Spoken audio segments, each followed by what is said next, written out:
Hi అండి, welcome to సహస్రభూషణ్ channel. ఇవాళ మనం వెజ్ ఫ్రైడ్ రైస్ చేసుకుందాం. కొంచెం లైట్గా పన్నీర్ వేసుకొని. ఇది మార్నింగ్ మనకి ఎర్లీ మార్నింగ్ బాక్స్లో కానీ లేకపోతే అలాగే మనకి ఎప్పుడైనా ఏదైనా వెరైటీగా తినాలనిపించినప్పుడు కానీ ఇదైతే చాలా బాగుంటుందండి.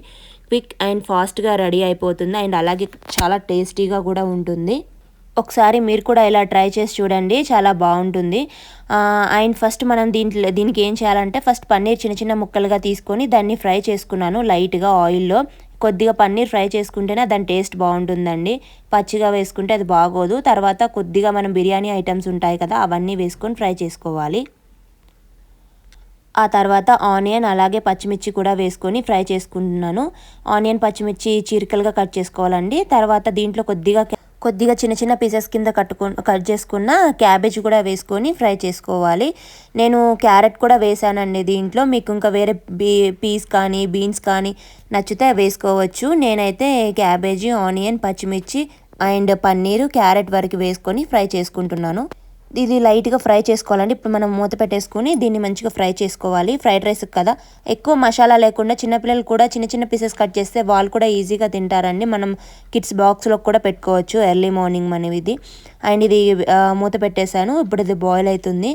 తర్వాత లైట్గా అల్లం వెల్లుల్లి పేస్ట్ వేసుకున్నాను. దీంట్లో అల్లం వెల్లుల్లి పేస్ట్ పచ్చివాసన పోయిందాకా ఫ్రై చేసుకోవాలి. దీన్ని పచ్చివాసన పోయిందాక ఫ్రై చేసుకున్న తర్వాత అప్పుడు దీనికి మళ్ళీ కొంచెం ఒక క్యాప్ పెట్టుకోవాలి. క్యాప్ పెట్టుకున్న తర్వాత దీంట్లో మనకి కావాల్సిన ఐటమ్స్ అన్నీ వేసుకోవచ్చు. దీంట్లో కొద్దిగా సాల్ట్, అలాగే పసుపు, కొంచెం కారం అండ్ ఇంట్లో చేసిన గరం మసాలా పౌడర్ వేసుకున్నాను. మంచి ఫ్లేవర్ని ఇస్తుంది కదా, లైట్గా వేసుకోవాలి ఎందుకంటే కిడ్స్ కూడా తింటారు కదా. అయిన తర్వాత నేను కొద్దిగా బిర్యానీ మసాలా కూడా వేసాను దీంట్లో, లైట్గా వేసుకొని ఫ్రై చేసుకోవాలి మంచిగా. దీన్ని ఎప్పుడైతే అన్నీ స్మాష్ అయిపోయినాయో వెజిటేబుల్స్ అన్నీ, అప్పుడు మనం ఏం చేయాలంటే కొద్దిగా పెరుగు ఉంటుంది కదండి, గడ్డ పెరుగు, అది వేసుకోవాలి. వాటర్గా ఉన్న పెరుగు వేసుకుంటే కొద్దిగా మళ్ళీ కర్రీ టైప్లో అయిపోతుంది. గట్టిగా ఉన్న పెరుగునే కొంచెం వేసుకోవాలి మనం తీసుకొని. నేను 2 స్పూన్స్ వేస్తున్నాను. దీనివల్ల మనకి కొద్దిగా గ్రేవీ కూడా అవుతుందండి. అప్పుడు దాన్ని కూడా కలిపేసుకున్నాక మనకి కొంచెం గ్రేవీ అవుతుంది కదా, అప్పుడు దీంట్లో కొద్దిగా పుదీనా అండ్ అలాగే కొత్తిమీర కూడా వేసుకొని ఫ్రై చేసుకోవాలి. అప్పుడు కొంచెం ఫ్రై అయిన తర్వాత అప్పుడు మనం రైస్ ఉంటుంది కదా, ఆ రైస్ని దాంట్లో కొద్దిగా స్మాష్ చేసుకుని రైస్ని అందులో వేసేసుకోవాలి. వేసుకొని మొత్తం మంచిగా కలుపుకోవాలండి దీన్ని.